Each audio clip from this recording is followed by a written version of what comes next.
Bismillahirrahmanirrahim. Assalamualaikum warahmatullahi wabarakatuh. Alhamdulillahirabbil alamin, wassalatu wassalamu ala nabiyina Muhammadin wa ala alihi wa sahbihi ajma'in, wa ba'd. Anak-anakku yang Abi cintai dan juga segenap pendengar serta pemirsa yang mudah-mudahan semuanya senantiasa dirahmati oleh Allah Azza wa Jalla.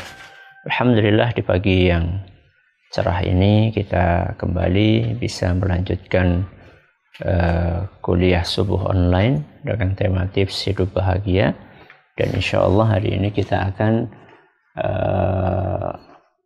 membaca apa yang ditulis oleh Syekh Abdurrahman bin Nasir As-Sa'di rahimahullah di halaman 25.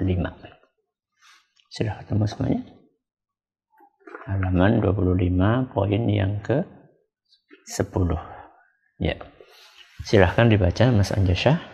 Boleh. Memperkirakan kemungkinan terburuk yang akan menimpanya, kemudian menguatkan diri untuk siap menerimanya. Yang ke-10 adalah memperkirakan kemungkinan terburuk yang akan menimpanya, kemudian menguatkan diri untuk siap menerimanya. Contoh, sakit. Kemungkinan terburuknya apa? Meninggal. Kemungkinan apa? Terburuk. Jadi kita mempersiapkan diri untuk menghadapi kemungkinan terburuk. Seandainya Allah menakdirkan itu. Kalau orang nggak punya duit hari ini, kemungkinan terburuknya apa? Nggak punya duit sampai seminggu ke depan misalnya. Itu kemungkinan terburuk. Naik kendaraan berangkat safar, apa kemungkinan terburuknya? Kecelakaan, kecopetan, kesasar. Itu kemungkinan terburuk. Ketika kita menghadapi segala sesuatu, alangkah baiknya kita memperkirakan akan adanya kemungkinan terburuk itu, lalu mempersiapkan diri. Sebelum nanti saya habis sampaikan kenapa itu bisa mendatangkan kebahagiaan, Abi ingin menyampaikan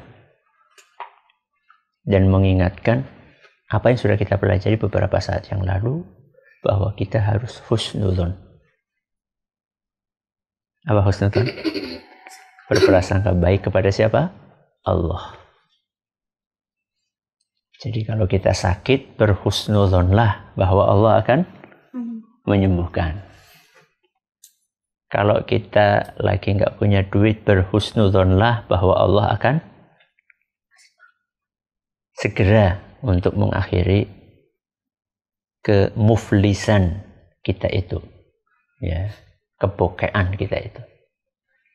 Ketika kita bersafar, kita berhusnudzon, perjalanan akan lancar, tidak ada aral yang melintang.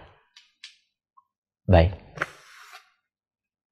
Apakah apa yang akan kita pelajari hari ini, memperkirakan kemungkinan terburuk, itu bertolak belakang dengan perintah untuk husnudzon kepada Allah? Suka?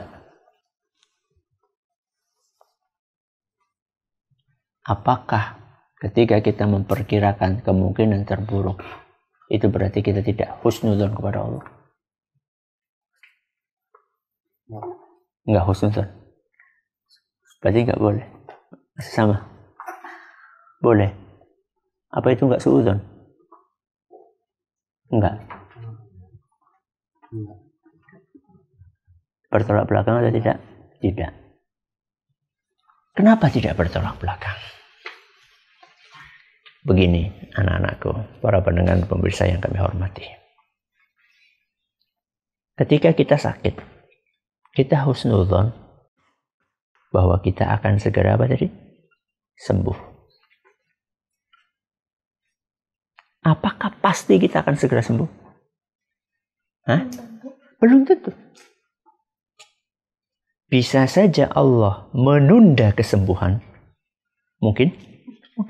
Atau bahkan Allah menakdirkan nggak sembuh, akhirnya mati. Mungkin atau tidak? Mungkin. Nah, seorang mukmin dia mempersiapkan diri untuk menghadapi segala jenis kemungkinan.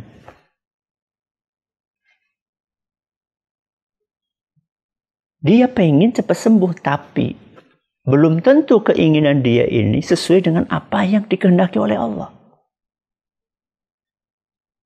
Justru ketika kita mempersiapkan diri untuk menghadapi kemungkinan terburuk, justru saat itu akan membantu kita untuk bisa berhusnudzon kepada Allah.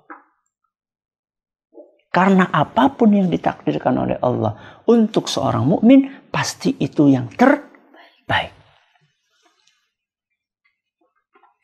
Seandainya kita tidak pernah mempersiapkan diri untuk menghadapi kemungkinan terburuk, justru itu bahaya.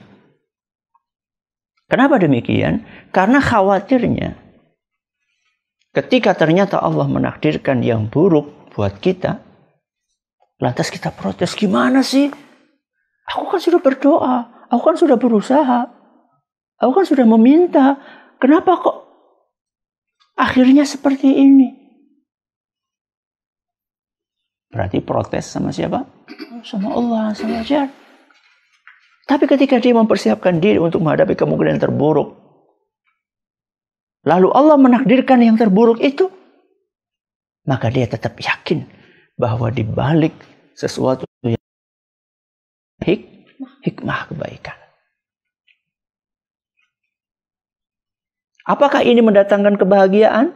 Iya. Kenapa bisa mendatangkan kebahagiaan? Karena ketika kita memprediksikan kemungkinan terburuk, sakit kemungkinannya apa? Terburuknya apa tadi? Meninggal. Kemudian kita meninggal, maka kita sudah siap. Sehingga kita tidak galau, kita tidak terlalu sedih. Ya. Tapi kalau ternyata kita sudah prediksikan terparahnya akan meninggal, ternyata nggak meninggal bahkan sembuh. Gimana perasaan? Alhamdulillah, akan sangat bahagia. Ya. Baik, sekarang kita akan baca. Silakan Mas Ukasyah. Berupaya menganggap ringan beban kesulitan yang ditanggungnya dengan memperkirakan kemungkinan terburuk yang akan menimpanya. Stop. Berupaya menganggap ringan beban kesulitan yang ditanggungnya dengan memperkirakan kemungkinan terburuk yang akan dihadapinya.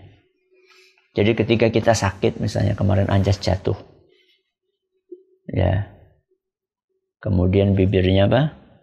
Berdarah. Anggap itu ringan. Karena ada enggak orang yang jatuh lebih parah? Banyak. Alhamdulillah jatuh hanya dalam tanda kutip yang berdarah apanya? Bibirnya. Ada yang sampai apa maksud sama? Kakinya yang patah, ya. Bahkan ada orang yang cuma jatuh dari sepeda terus meninggal dunia. Ada. Iya. Ya, saya kapan itu pernah dengar cerita ada kakek-kakek naik sepeda kemudian jatuh kesenggol motor atau kesenggol mobil. Meninggal saat itu. Ya. Alhamdulillah kita masih dilindungi oleh Allah, hanya dalam tanda kutip yang terluka adalah bibirnya. Ya. Kalau demikian kita akan bisa bersabar menghadapinya. Sabar itu boleh nangis enggak maksudnya? Boleh. Tapi jangan berlebihan dalam menangis. Terus Mas Usama. Kemudian dia kuatkan dirinya untuk menerima hal tersebut. Jika hal tersebut telah dilakukan, maka selanjutnya dia berupaya untuk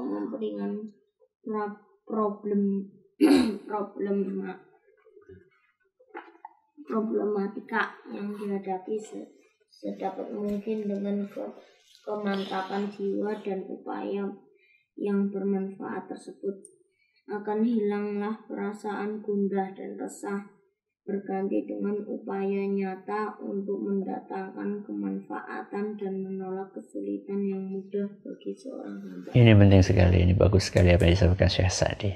Ketika kita memprediksikan, memperkirakan kemungkinan terburuk, bukan berarti kemudian kita duduk berpangku tangan.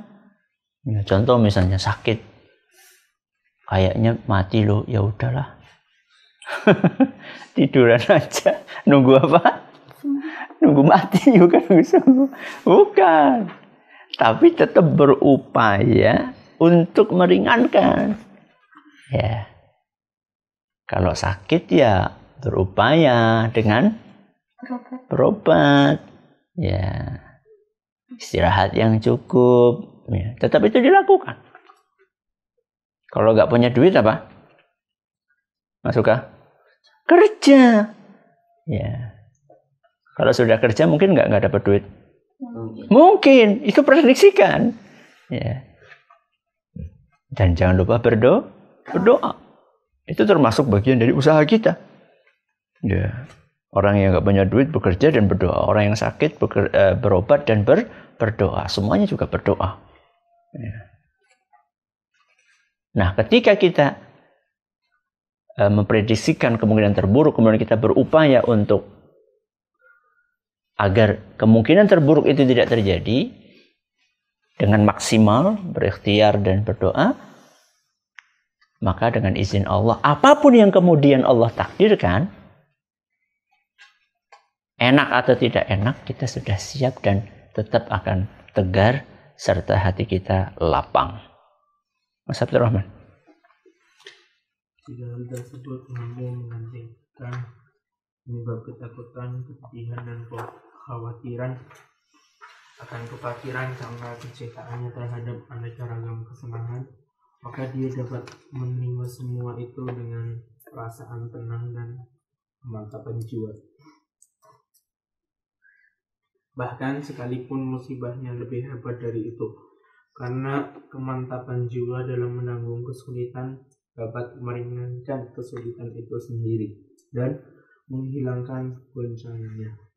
Khususnya jika dia menyibukkan dirinya dengan memikirkannya sedapat mungkin, maka dalam dirinya akan berkumpul kemantapan jiwa dan upaya nyata untuk mengatasi problemnya, yang sekaligus dapat menghindarinya dari sekedar memikirkan musibah itu, serta membantu dirinya untuk memperbaharui kekuatan dalam mengatasi masalah seraya bertawakal dan percaya kepada Allah. Ya, ketika kita menghadapi kondisi apapun, sesulit apapun, kita tetap harus percaya. Kita harus tetap yakin bahwa yang bisa menyelesaikan itu adalah Allah.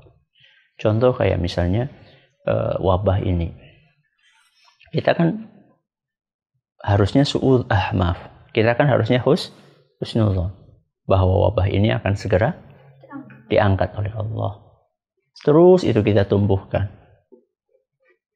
Tapi mungkin enggak wabah ini berkepanjangan? Mungkin. Itu kemungkinan terburuknya. Dan kita harus menyiapkan diri untuk menghadapi itu. Ya. Bahkan kalau perlu ada plan A, ada plan B, rencana A, rencana B. Kalau seandainya wabah ini segera berakhir, maka rencana saya seperti ini. Kalau ternyata berkepanjangan, maka rencana saya seperti ini.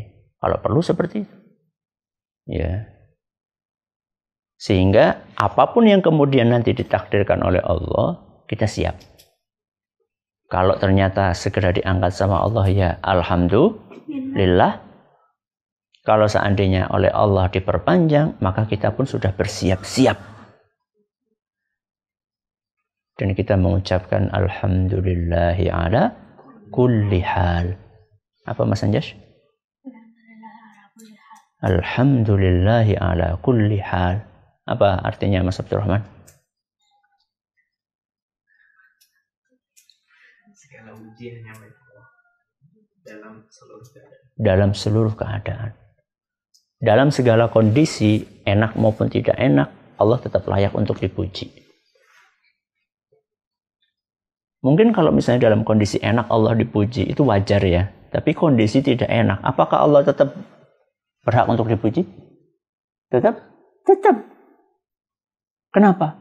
Karena pasti ada hikmahnya. Contoh misalnya, orang yang kita sayangi sakit. Adik kita, orang tua kita, kakak kita, suami atau istri kita sakit. Enak atau tidak enak? Tidak enak. Tapi di balik ketidakenakan ini pasti ada hikmah kebaikan.